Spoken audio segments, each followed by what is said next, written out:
In these times during COVID, when we're all sitting at home, it's sort of like a ray of light that we get to watch these amazing sessions when we can't all be together. It certainly brightens up my evenings. आज pandemic में हम digitally Jaipur literature festival कर रहे हैं और मुझे लगता है कि हमारे सामने श्रोता नहीं है, हम आपस में बात कर रहे हैं, लेकिन उस फील को, उस उमंग को महसूस कर सकते हैं कि हजारों लाखों लोग हमसे जुड़े हुए हैं, हमको सुन रहे हैं और कहीं ना कहीं कोई सार्थक हस्तक्षेप हो रहा है. People who came online to view and listen to our incredible speakers from across the world, we were able to continue in our tradition of ensuring the free flow of knowledge and information.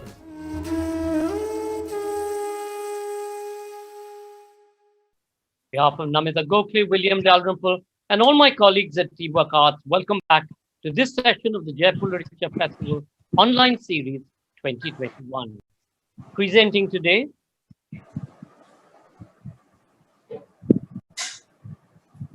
Bollywood Saga in Conversation. The history of Indian cinema and its deep roots in the Bombay of yore is a fascinating saga of romance and adventure, creativity and entrepreneurship. A nostalgic look at Bollywood before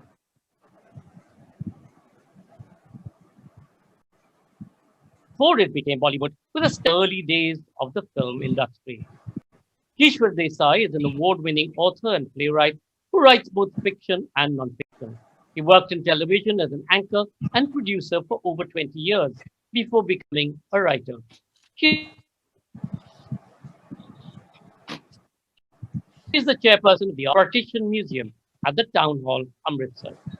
Desai is an author of Darlingji, the true love story of Nargis and Sunil Dutt, The Longest Kiss, The Life and Times of Devika Rani. In 2009, Devika Rani, Goddess of the Silver Screen, was successful as a film geek, historian, and encyclopedic on all things cinema. He has worked extensively as part of the creative and development teams with major movie studios. His debut novel, Zoravar Book 1 in the Bollywood Saga, is the first part of a trilogy. He lives and works in Mumbai, but we've been told to become bookstore instead. Bhawana Somaaya is a multifaceted film critic, writer, and translator. She's been a film critic for almost 40 years and has contributed columns to various publications. She's authored several books on cinema, which include biographies on Amitabh Bachchan and Hema Malini. She's the entertainment editor at Big FM, and she was conferred the Padma Shri in 2017. Letters to Mother is her 17th book. Her other books include Bachcanalia, the films and memorabilia of Amitabh Bachchan, Amitabh Lexicon, Mother Maiden Mistress Talking Cinema, Once Upon a Time in India, A Century of Indian Cinema, Keshava, A Magnificent Obsession, and the translation, Krishna, the God who lived as man. Please do remember to feel free to ask questions by typing it into the comment link below. Ladies and gentlemen, we present Bollywood before Bollywood. Kishwar Desai, Maharsh Shah, and Bhawana Somaaya in conversation. Bhavana, Kishwar, Maharsh, over to you. So I'm not going to again praise the authors. I'll just get down to what we have to chat. So everybody is interested in the celluloid. Everybody is fascinated by the dream merchants. Everybody has a lot of questions and curiosity about how the film people are really behind the camera. And the questions that I'm often asked is that, are they really as beautiful as they look on the screen? Or are they really happy, or do they pretend to be happy in their personal lives?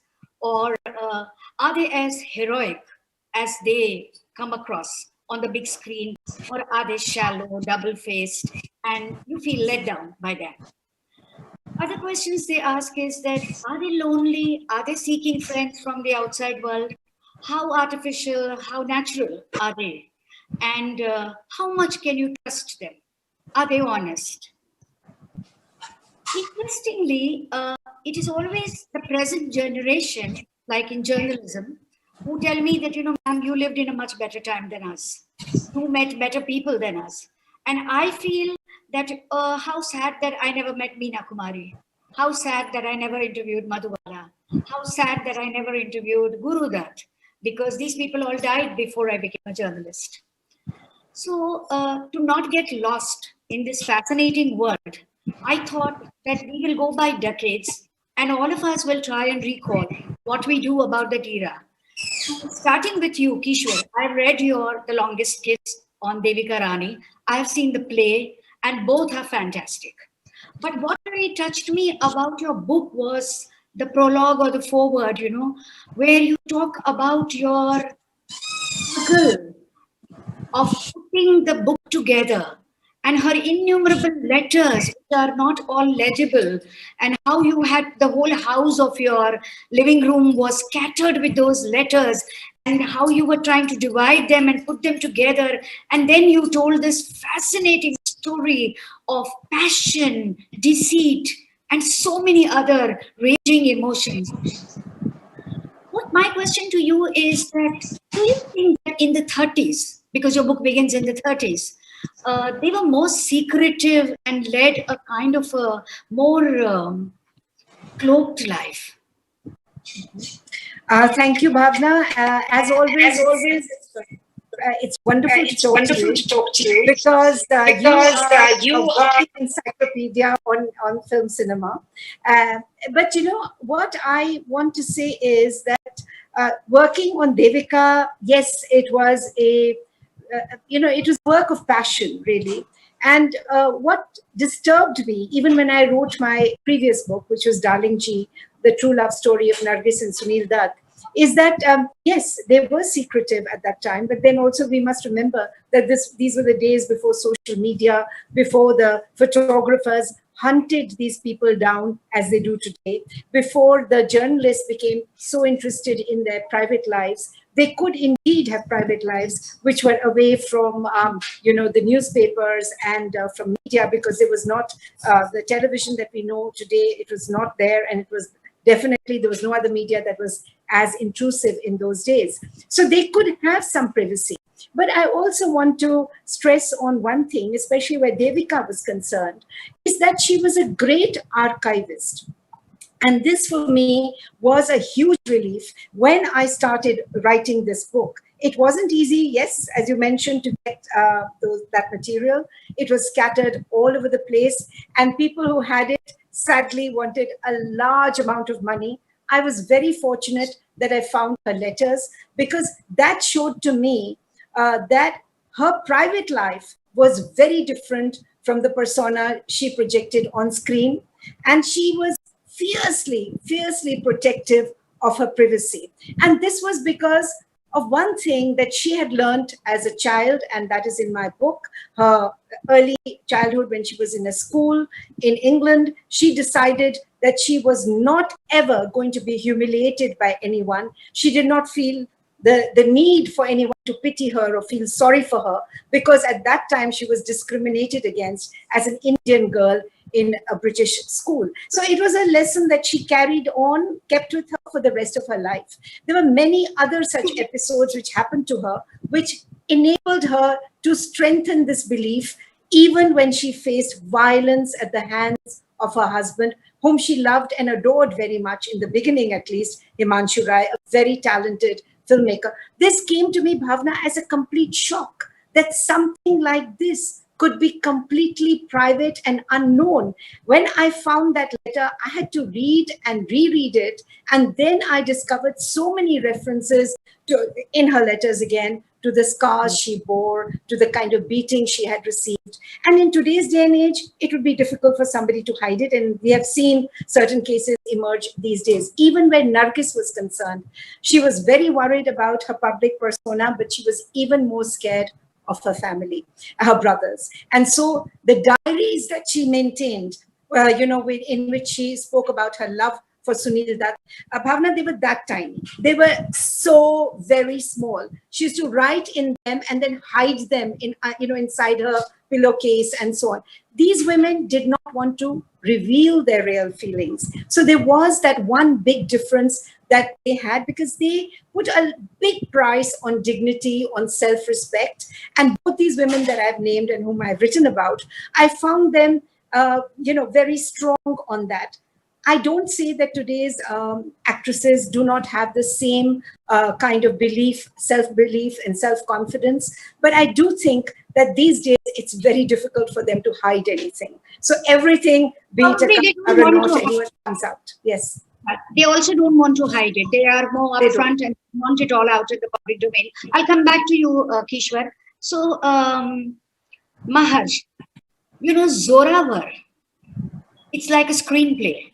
What I want to ask you is, why did you make it into a book and why not a screenplay? Because nobody was giving me a break to write a screenplay. But that, I mean, but on a serious note, I've largely, my entire career, from as far back as I can remember, I've been making movies on the studio side. I don't have formal education in writing per se. So I think what comes to me naturally is the years of reading scripts. And this, somebody else also told me this, that, it's a very visual format that you've written. It's more visual than, juxtaposing it with text, etc. And I just think literally it comes from having years of read so many screenplays and having worked on movies that one inherently writes. I think I even write my WhatsApps like screenplays, is what I've been told. But what baffles me is that you were not born in that time and you are recreating that era. See, doing a fact like Kishwar has done, even she was not born in that time, but that is easier because at least she had the diary pages, or she has gone to the film archive and watched her movies, and she knows how fragile she looks on the screen, but she's so empowered in real life. But you are not born in that time. Probably you don't come from a film family. These are not the characters that you have been fed when you were growing up. So how much can you rely on imagination? For the plots, yes, but what about the characters? What about the attitudes? What about the era? Where does the muse come from? So that largely comes from being fascinated with history more than anything. And like you said, I also believe, ma'am, that the generation that you come from, I wish I was making movies then, or I wish I was a part of the film business then, because it's also synthetic now and it's so PR driven and talent management driven. I think stars today have lost a sense of chutzpah that was there, back in the day. The thing is, I don't come remotely from a film family. But I come from a family that is full of film buffs, So my grandfather, who spent time in Lahore in the 1930s and, then moved to Amritsar in the 40s. And then my father, who grew up in Juhu in the 1960s and 70s with some of the bad boys.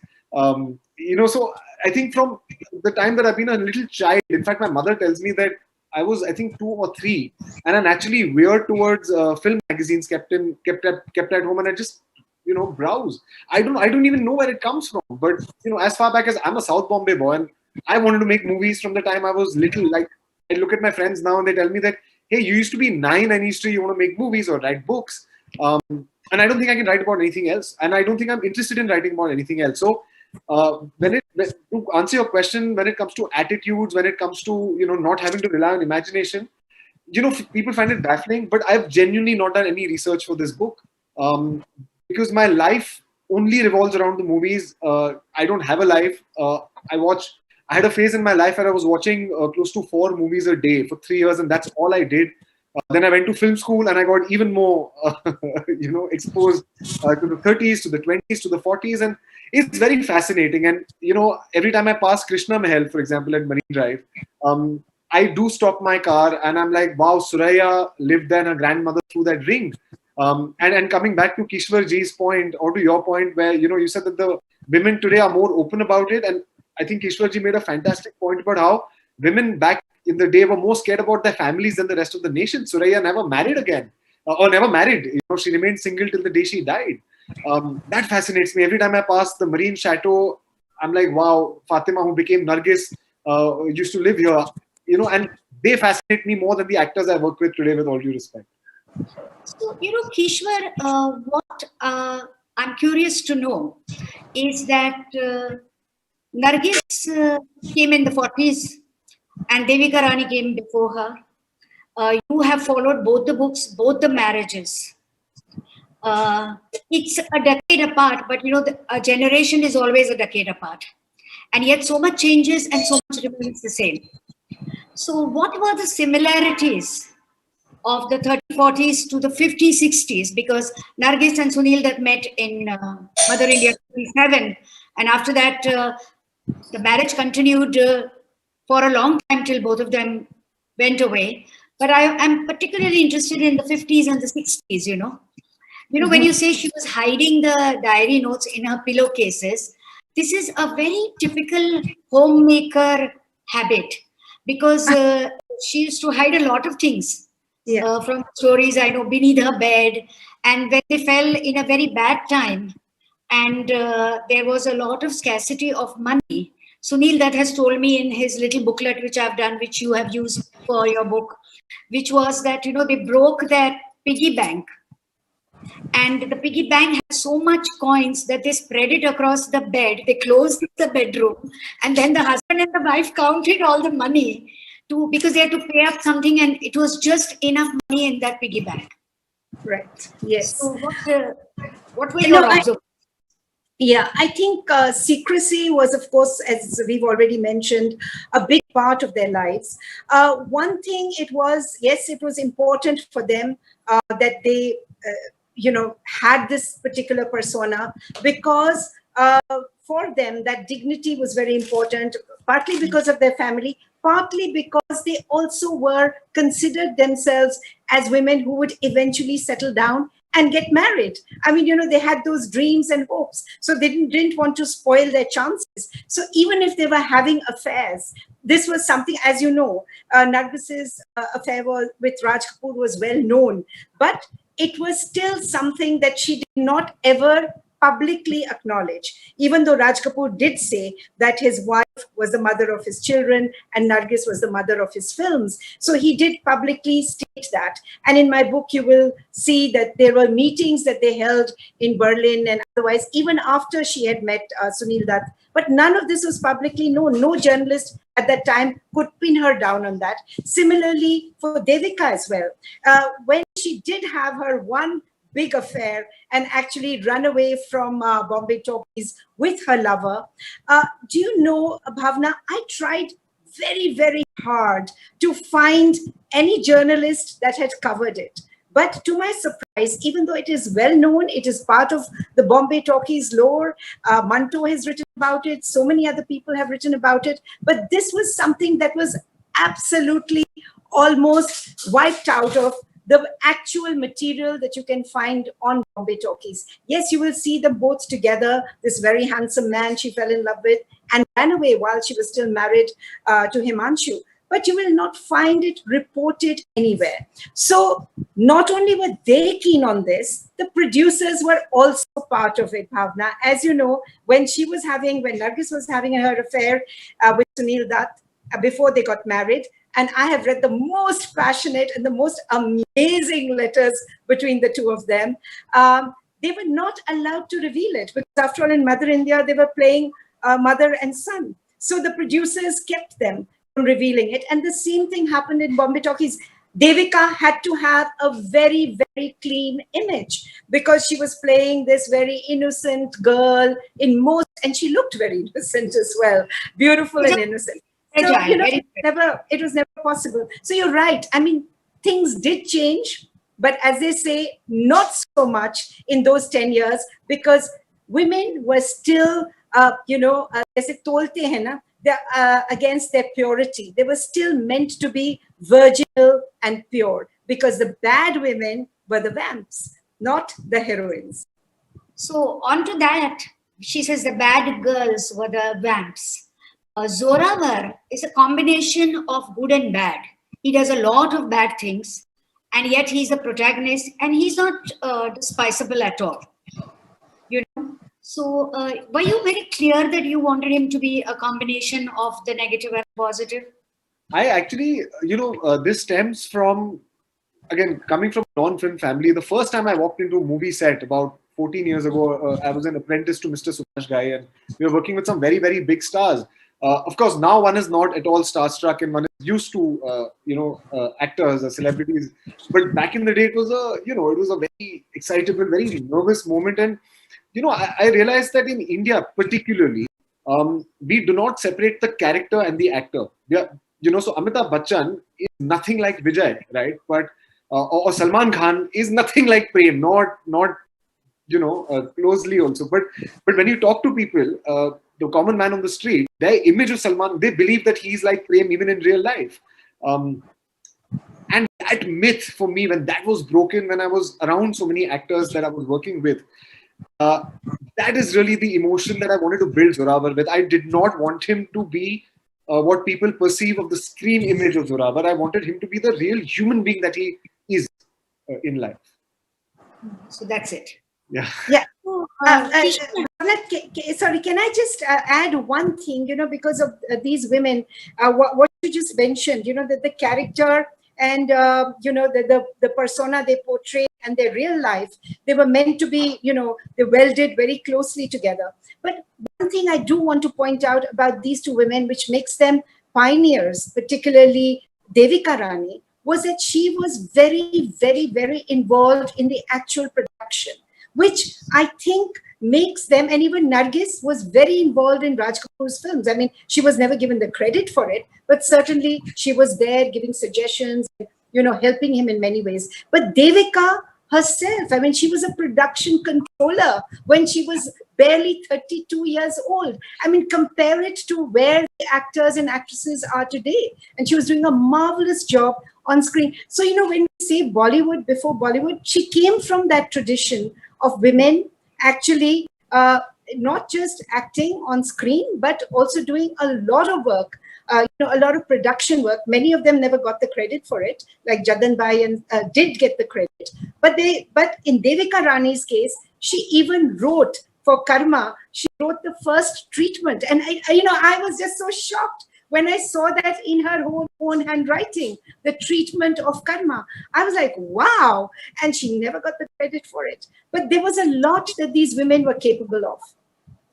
Devika Rani was very empowered, intelligent, educated, and attractive. And she had to pay a price for it. Yes. And she was in charge of the entire production house. And even after Himanshu Rai died, she was running the company. Now that is happening after such a long time now. Today, Anushka Sharma, Deepika Padukone, many more have started their production company, and they are now becoming, the women force behind the camera also, and at the same time, they're working in outside movies. And as for Nargis, let me tell you that Jaate Raho Nahi, boot polish mein, he had given the film to somebody else to direct, Raj Kapoor. And he used to keep talking about it to Nargis. And when she went to see it, it was not the kind of a film that he had been talking about. And she said to him, this is not the film you had been talking to me about. This is looking very different. Raj Kapoor took her feedback so seriously. He demolished whatever was shot, and it was shot again. This whole Nas and thing happened, all came up after that. So the feedback was always very, very important to him. So one question more on the 50s, 60s, see, you never met Nargis. No. Okay, but you met Sunil Dutt, and you met Nargis through Sunil Dutt. Yes. Why? Doing the book, did you ever feel that you were taking sides, you were more judgmental about the husband or the wife, that you needed to control yourself and stop and say, no, I'm going to be fair, I'm going to be an outsider, I'm going to be watched from out? Well, if you don't mind, Bhavana, can I also do a bit of comparison with the Devika book here? I'll address the question to the Nargis book, of course, Darlingji. No, I always felt that they were by my side. This was a book that took me 6 months to write, mostly in isolation, like in a pandemic situation itself. created at that time, just like I wrote the Devika book here, but during an actual pandemic, completely in isolation. And I think, like all writers, and you face it, I'm sure you go through it, and so do you, Maharsh, is that you imbibe them, you become so close to them that you actually begin to understand. And this is something which is very weird, and I'm sure it happens to you when you get into a character. I started writing sentences which I thought were the kind of things that Nargis would say. And it would astonish me when I would suddenly find a very similar sentence, the same words in one of her diaries, without my having read that. And it was happening with me with Devika also. I think you channel the character, so you don't actually take sides. In Devika's case, in fact, my editor called me up and he said, why are you making her so horrible? The reader is going to dislike her so much that they will refuse to read this book. And I started having this argument with him because that was a very male perspective. With all due respect, he's a wonderful editor and he really helped me a lot. But this was a point that I really fought for. I said, no, I am not going to make her into this nice girl just because I want the readers to. She has to be tough. If she's running a studio and she does things which people don't like, well, tough luck. That's what she was. If she's having an affair, let it be out there. If she has a comment on a particular person, let it be out there. So these were very difficult things, with that one had to do. So with Nargis and Sunil, I couldn't take sides because I just felt I knew them so well. I'd 50 hours of tape, which I had recorded. I'd like hundreds of pages of documents, diaries, letters. So by the time you've been through all that, these people fairly well. Or at least I felt I did, Maharsh, yeah, sorry. Yes, I understand. Maharsh, were you feeling, the first book is fine. You have announced the trilogy. Silent cinema, then comes the talkies, the color, and many more things. Are you feeling nervous about the second and the third? Because I'm feeling nervous for you. My worry is that you're too young. You have not seen the world. There is so much complexity and so much layers here. You are a great writer. So I want to understand, what is your map for it? You don't have to reveal the plot, but you can just tell me your map. 50 hours of tape, as she just told us. 50 hours of tape. I am more worried for her than Sunil Dutt, because Sunil Dutt is spoken and gone. But she has to listen to it again and again. And every time she feels something is lost, you go back to it. And to rewind that, oh my God, the torture of it. Tell me. I completely agree. In fact, there was absolutely no pressure when I was writing the first one, to be honest. I was flowing like a faucet. On the second one also is finding, I'm second guessing myself a lot. Going back to a lot of the reader reviews and this one big thing about Zoravar that became in the public zeitgeist was the fact that it ends on such a massive cliffhanger. Of course, I'm not going to get into that. But that, to have every single person who's read it say that, hey, what happens? How does the second book begin? What happens? How can you leave the first book here? I said, hey, when I was writing it, I'd not really expected anybody to read it. So I just left it saying, let me do what I feel like doing. Now the fact that I have to go back and pick up the pieces and to really formulate.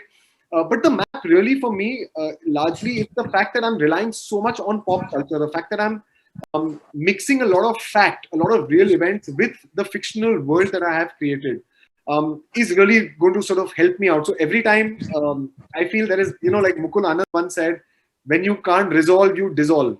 So every time I think I'm going to find myself in a quandary, I'm going to use a very interesting, pivotal event of pop culture India and hopefully be able to, make sense and then hide under that garb. I feel a lot of appreciation for both of you because both of you do fact and fiction, and she does it on various mediums, Kishwar. I cannot do fiction. I am a creature of habit who has survived only on facts, and whatever I've done, my columns and things, a little fiction here and there I've done, but I'm not good at it. So anyway, I will now come to the 70s of cinema. Late 70s is the time I began as a journalist. And the best era for everybody says that it was the best era. I just landed. I never wanted to be a film journalist. I didn't want to be a journalist. I didn't want to be a writer, but I just landed there. And then it's a one-way ticket here. So even if you want to get back, there is no way you can get back until somebody throws you out. But I would say that what was interesting about the 70s was that it was the art cinema was there. The cinema was getting more intellectual. There was the FTII and the NSD. So there was a crossover of the actors. It was the end of glamour, whether it was Jaya Bhaduri who said that this is the way I look and accept me. And it was about a lot of other things that was happening. In the 80s, the cinema was again suffering a low, and there was a lot of black money that had come into it. The condition of the theaters was very bad. The VCRs had come, and people preferred to watch a movie with the family in 10 rupees, 20 rupees, rather than go to the theater where the crowds were not good. The only good thing about the 80s was that after the art cinema, the parallel cinema came about, and that was middle of the road cinema between the mainstream and the art cinema. And Amir Khan arrived in QSQT. And the 90s, of course, the computers came to India, the corporates came, the electronic media came. It was the beginning of the paparazzi. The Khans came, and many more things happened in the 90s. Mobile phones also came in the 90s. Things were getting now a little more distinct. Nobody was being paid black money. Income tax कम होने लगी क्योंकि किसी के bathroom से पैसे नहीं निकल रहे थे. सब कुछ चेक से हो रहा था. But in the 90s, what I want to inform both of you is that Amit Khanna and Mahesh Bhatt started a multi-video company called Plus Chapter. And it was Mahesh Bhatt and Amit Khanna who called it Music Plus, TV Plus, Video Plus, this plus, that plus. And they called all this together under the umbrella of Bollywood Plus. And that is how the word Bollywood was coined. And strangely, when it was immediately launched, this Bollywood word, at that time, nobody protested.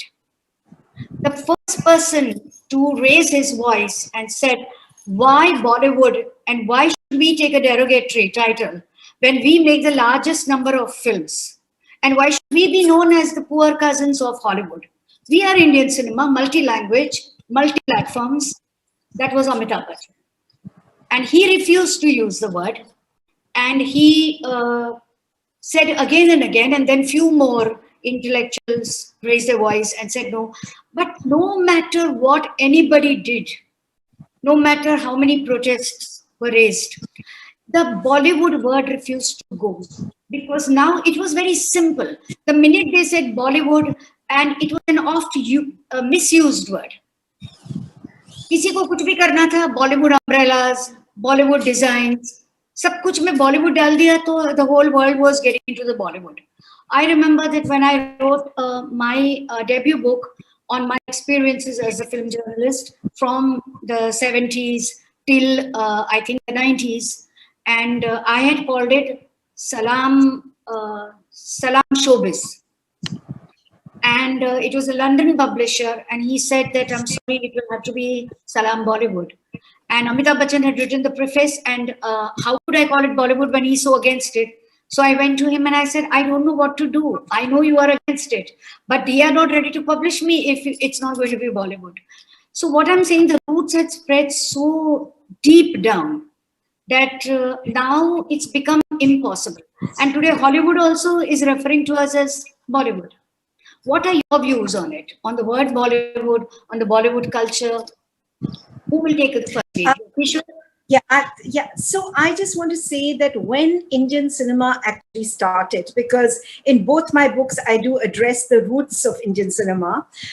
In particularly, I'd like to take up in Devika Rani's time and in Himanshu Rai's time, it was actually not limited to India.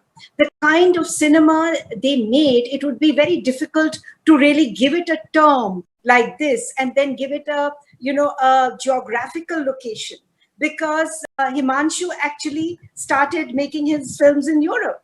I mean, he was making films in Germany, films in England. Devika's launch film, Karma, had its amazing launch in London at the Marble Arch Theatre, where she got the most amazing reviews. So this was not even, you would say, that you could sort of quantify it or qualify it in any way and say this belongs to, it was not a strictly Indian cinema that they were dealing with. And it was not just them. There were other directors and producers who were also inviting people from all over the world, technicians and so on, because if you remember, this was a global phenomena that was taking place. So there were lots of tie-ups. And I think what happened, as you said, in the 90s or so on, when the terminology came, and it has now stuck with us, it is not the definition, certainly not the definition of cinema, which was being made in the 20s and in the 30s, and not even the cinema which was being made from Bombay talkies, because Bombay talkies was actually redefining Indian cinema. They were, if you remember, they had so many Germans and British people working there that they had to really simplify the language, because most of them couldn't understand Hindi. So they had to make it like really simple also for themselves, because it was also at that time, Bhavna, very interesting that people from all over the country, I mean, they were coming from Calcutta, they were coming from other parts. Indeed, when it began, it was not even in Bombay. The studios that were producing cinema were spread all over the country. It was in Lahore, it was in Pune, it was. So I think this geographical localization, if you like, and identification of cinema just comes much, much later. But you cannot use that term for early Indian cinema. It was very different, and it cannot be, the two genres are completely different.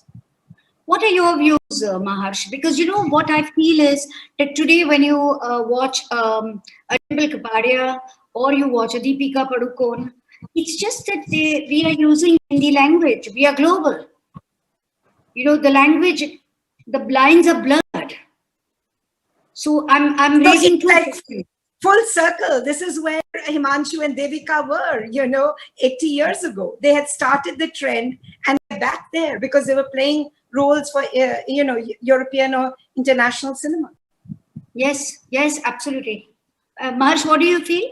So I tend to agree with what Kishwarji was saying. In fact, I remember the little research that I did during writing Zoravar was the fact that actually, like Kishwarji mentioned, you had Lahore, which was the movie making hub. Calcutta was a movie making hub. Pune, Bombay, of course. In fact, if I remember correctly, late 1930s or the early 40s, because the Calcutta studios were set in Tollygunj, they were located there. A journalist back then had used the word Tollywood for the Indian film industry, and I think those were largely Bengali language movies. Then, of course, I think it stems from the fact that while some of our films were inspired from American movies. The large, like you very correctly said, that the 80s was when the black money sort of entered, and the 70s is, when it started going a bit haywire. I think a lot of people who weren't typically true artists, I think a lot of entrepreneurs, a lot of businessmen entered the arts business, started then relying on copying a lot of films. So even if you look at the sort of films that we are inspired from, per se, the VHS or the DVD, was all largely between the 80s and the 90s. At least we buy remake rights now. And I think it went very well with Hollywood, being chimed as Bollywood back then. But I agree with Kishwarji that anything pre the true golden era, 40s to the 60s, and maybe the last 7 years now, I think we are shying away. We are getting out of the clutches of it.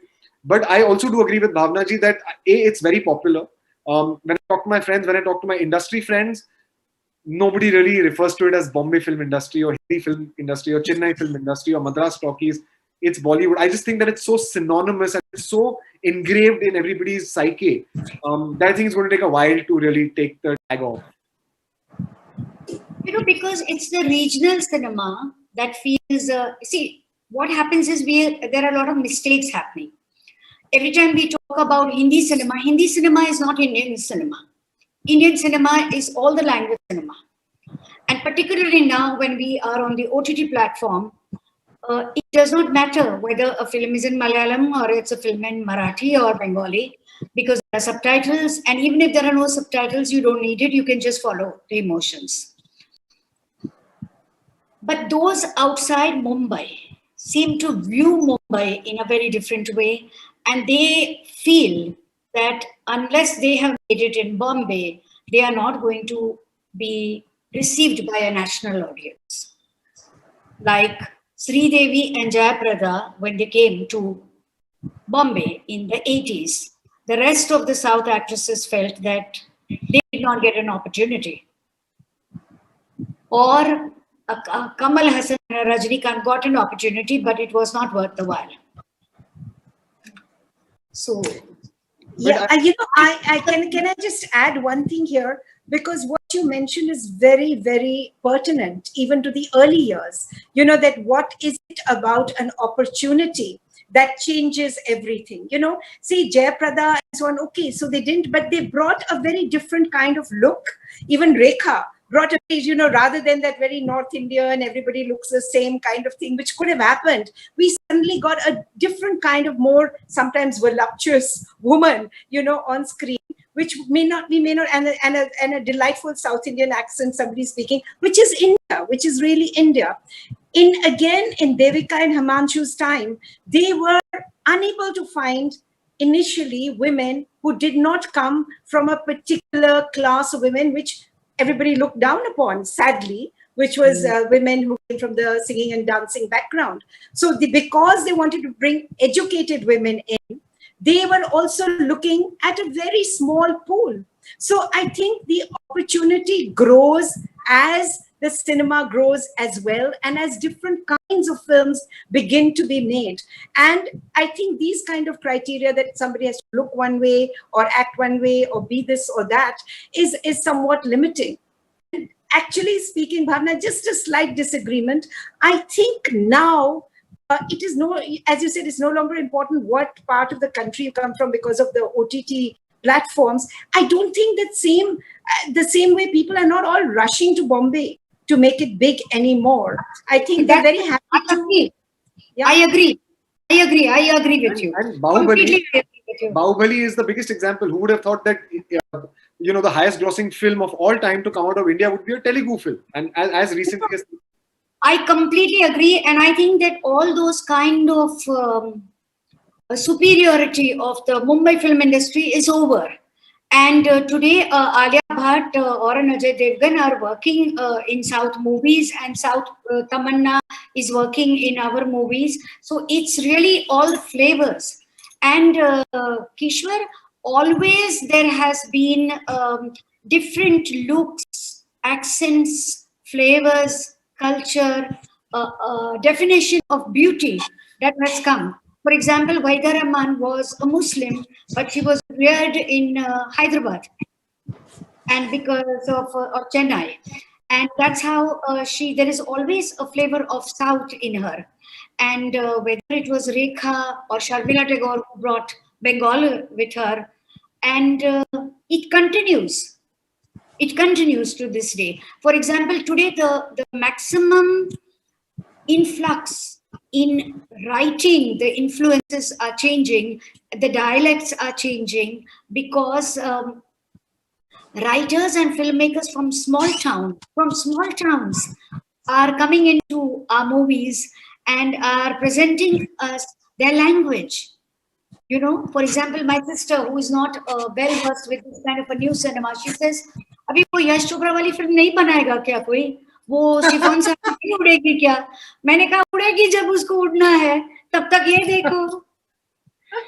So I think we can take questions from the other people, and if the questions are not ready, y'all can ask me any question, or anybody, y'all can ask each other any question. So there are actually lots of questions, so I'm going to just start. So there are tons of questions. I'm just going to now choose basis. Yes, please. This one. Thank you for taking over the job from me. This one is for Kishwar ji. You have written books about and on fascinating women. This is from Sumit Dasgupta. Sorry. So Sumit Dasgupta asks, Kishwar ji, you have written books about and on fascinating women. What do you think might happen if there is a woman in the form of all these women combined as a character?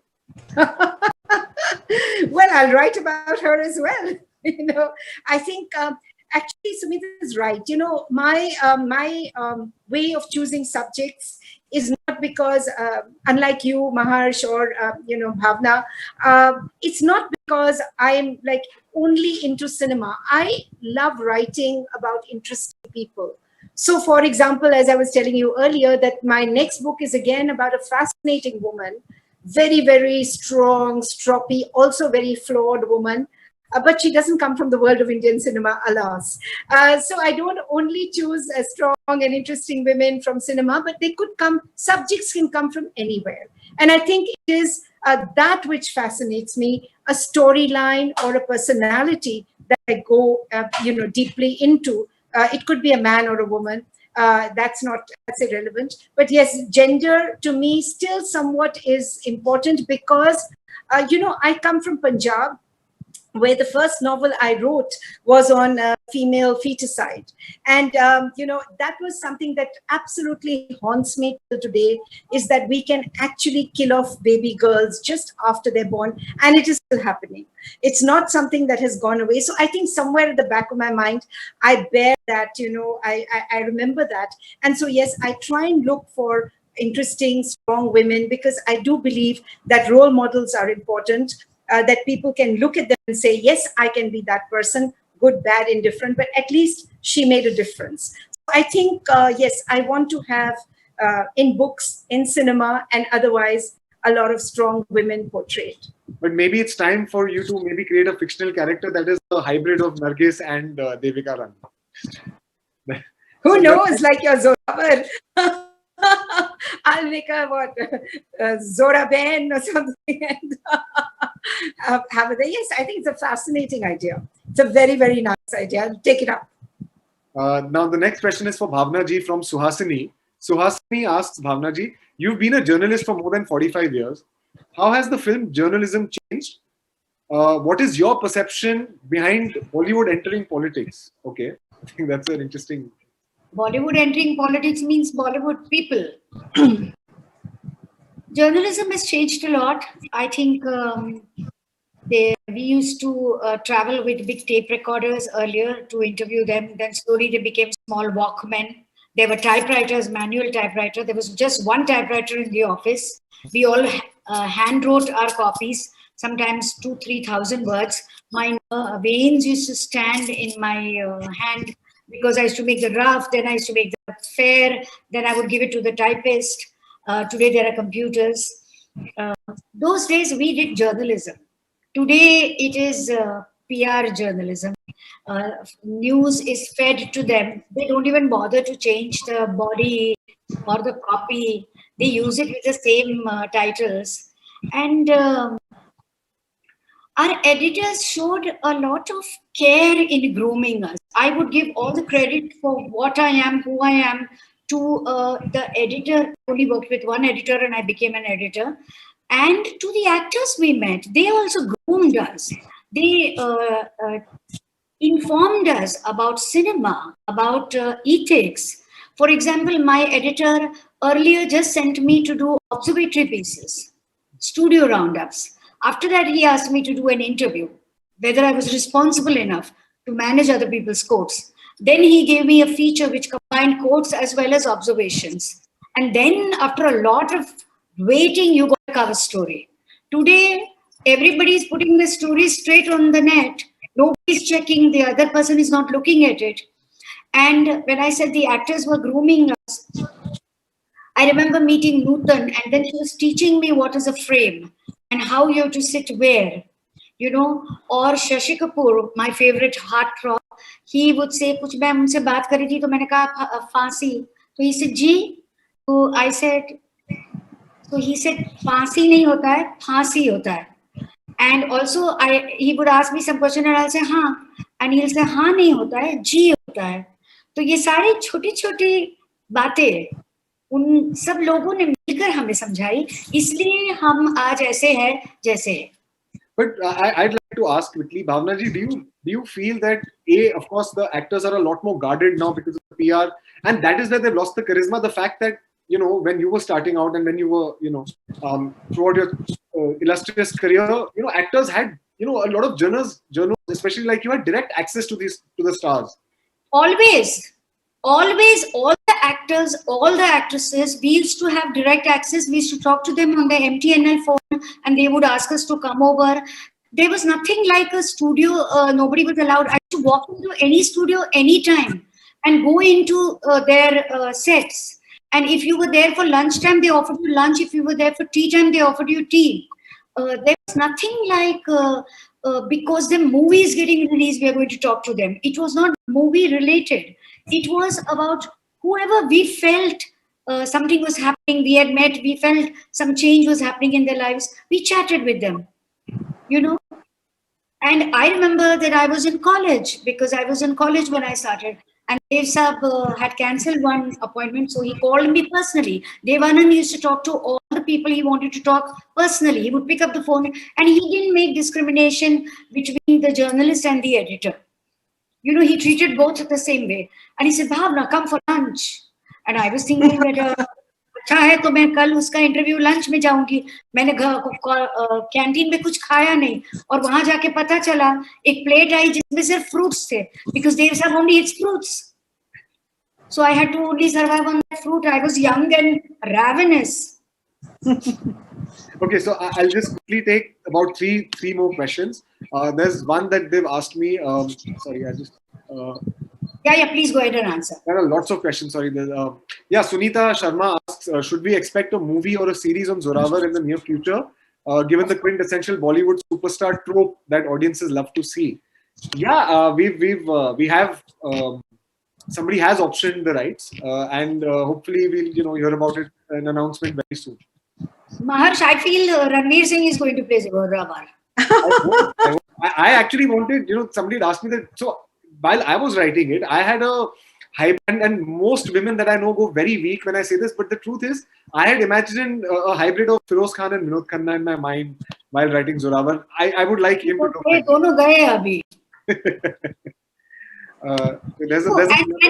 And Maharsh, you're asking me that, is it because the actors today, something you asked me about how the actors are today and how the actors, in the olden days, Shashi Kapoor and Devanand or any of them, they were not interested in impressing us. They were just being normal. I find today's, particularly the new kids after the 90s, they are on their own trip. It's about what they will say and what will make it in the social media. I'm not interested. You impress the younger kids. I'm old and over with. But that's also why I think they've lost their charm today as compared to the stars of the yesteryear. There is a certain charm that's been... okay, sorry, there are lots of some... Quickly, there's another question that is, I think, Bhavna ji, you must answer before I go back to Kishwar ji. Devjani asks, why did the Prithvi Theatre close down in the 1960s? That was during the when Prithviraj Kapoor used to perform, and after Prithviraj Kapoor felt he was not able to continue with it, he stopped. And Prithviraj Kapoor was doing it without any profits. There were no ticket money for the show. People came for it, and after the show was over, Prithviraj Kapoor used to take his shawl and stand outside at the gate with his head down and eyes closed. My father has told me this because my father was a theatre lover, and you could put 1 paisa, 1 rupee, 10 rupees, whatever you wanted. And then when Shashi Kapoor became the big star, he was working like a madman, working on 4 shifts because he wanted to resurrect Prithvi Theatre. And when this Prithvi Theatre was being done and foreign technicians were coming, and Jennifer was joining him in between 2 shifts, to discuss how the map and how it was going to happen. I was doing a diary with him and I was following him, and he would say, "Ab chupchap wahan baitho, hum log idhar kaam kar rahe." तो मैं सुनती थी और मुझे लगता था कि ये एम्फी थिएटर क्या होता है, कैसे बनेगा, कब बनेगा और कैसा थिएटर बनाया. So I hope Devjani got your answer. So we'll go to the last question, which I think is very interesting, and I feel both of you should answer it. It says that what is your understanding of the story of the gender roles in the early days of the cinema? Okay, so basically... Just quickly chime in that it was also, I think, very interesting because a lot of men played women initially, and then, because it was taboo for women to... So yeah, you can throw some light. Basically, if you're talking about off-screen or on-screen, I mean, there are 2 distinctive things. As you said, yes, in the very early days, you had men playing women. Very, very fascinating, some of their stories as well. But then for a long time, you also had women who were nautch girls or dancing girls or singers who came from that background. So as a result of them, many of them got gentrified. As you know, their name ended with a Bai, like Jagdan Bai, who retained Bai. But others who were like Bai became Begums, or, they changed their name a little bit and or chose another surname so that they could hide the fact that they actually came from such a background. But as far as the portrayal of women's roles on screen were concerned, and I would like to just quickly, because Devika was again in the 30s, and before that also, what was happening was that particularly in Bombay talkies was set up, they were doing women-centric films. Now, this does not mean that these roles were particularly empowered roles, but certainly because she was the face of Bombay talkies, and it was on her shoulders, fragile though she may have been, that the film would run and become a success. So it really did not matter. Now, this is the fascinating thing, Bhavna. If you look at the heroes of that time, it was irrelevant. They were really, it's a bit like what the heroines became in the 70s or the 80s, when they became irrelevant, and it was the hero that was important. In Devika's films, she was the only one that mattered. And that is why even in Ashok Kumar, who went on to become a really superb, very debonair actor, in his early films, he's like a shivering little, a boy next to her, barely able to speak. It did not matter because she was the heroine. And in that sense, I think a lot of respect was given. These were not always empowered roles, because this could be roles about infertility. It could be a role where a woman is thrown out because infidelity, and things like that. So, but the film was definitely Devika's film. So yes, you had those kind of movies being made as well in that period. I don't want to go on because I'm sure Bhavna would like to add to this. No, I don't think it's important for me to add more. If we are running short of time, it's all right. Maharsh, ask him to ask what is the time factor going. No, I think we're time out. It's time out is the message that I've just received. Okay, so we'll end it on that. Kishwar, Bhawana Somaaya. Thank you, Bhavna. And thank you, Maharsh. Lovely to have you with me on this panel. Enjoyed it thoroughly. Sanjay is saying something. Thank you. Sanjay tends to disappear. Thank you, Bhavana. Thank you, Maharsh, for that brilliant conversation. And absolutely, the inception of Bollywood as a geographical phenomena came much later. And Bhavana, as you said, the center is moved. And that's quite interesting.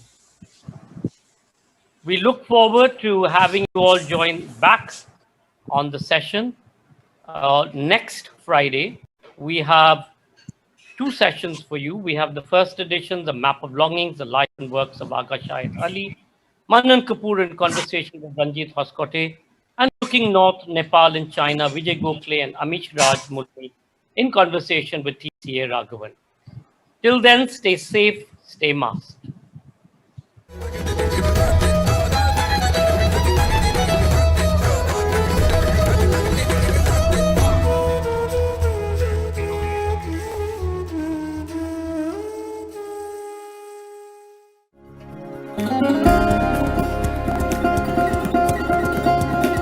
In these times during COVID, when we're all sitting at home, it's sort of like a ray of light that we get to watch these amazing sessions when we can't all be together. It certainly brightens up my evenings. आज pandemic में हम digitally literature festival कर रहे हैं और मुझे लगता है कि हमारे सामने श्रोता नहीं है, हम आपस में बात कर रहे हैं, लेकिन उस फील को, उस उमंग को महसूस कर सकते हैं कि हजारों लाखों लोग हमसे जुड़े हुए हैं, हमको सुन रहे हैं और कहीं ना कहीं कोई एक सार्थक हस्तक्षेप हो रहा है. People who came online to view and listen to our incredible speakers from across the world, we were able to continue in our tradition of ensuring the free flow of knowledge and information.